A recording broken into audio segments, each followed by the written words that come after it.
pupuan na kahoy. Sa kanya ko na tapos yung pagputol. Baka maputol ko yung kahoy sobrang lakas ko. Sa kanya ko na pinatapos.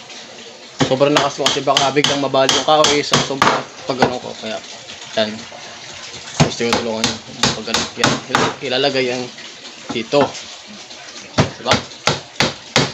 Para yung uupo dito, makaupo na maayos.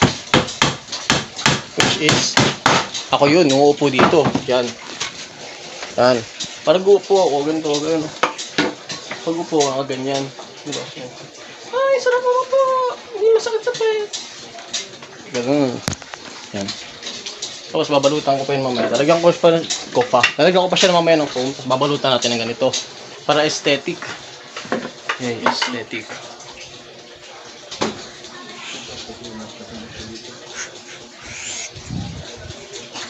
Yan. Nasukat na ni Papa. Dito nga pala kami ngayon sa bahay. Ito po yung bahay namin sa Forbes Park. Ito po yung bahay namin. Renta lang kami dito, mga 1.5 million per month.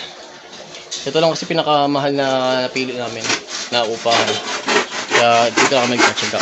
1.5 million a month. Yan, diba? Kitang-kita nyo.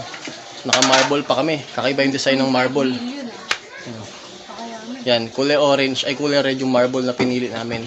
Para habang naglalakad ka, parang nasa classroom.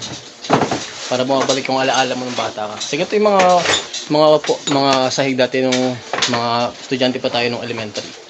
Yan, parang naalala ko yung nag-school ako ng bata ako. Tapos ito naman yung mga alaga naming aso. Ito, pangalan niya si Shiny. Shiny, mag-hello ka!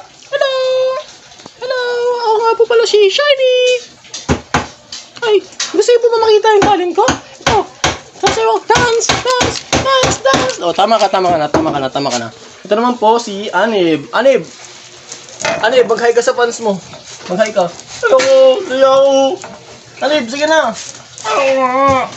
Sige na, mag-hi ka lang. Gano'n ka lang, hi. Hi ka lang, hi. Hello. O, tama na, ayaw ka na, alis na ako. Damot naman na ito. Ito naman si Teddy Bear. Hello, dance, dance, dance with my hands. O, tama ka na, akla. So, tuloy at ito po siya, nakapatong na po. Yung upuan. So, pa-finalize natin mamaya yan. Para di masakit sa puwet at matigas. So, putulin ko muna yung video. Wait lang.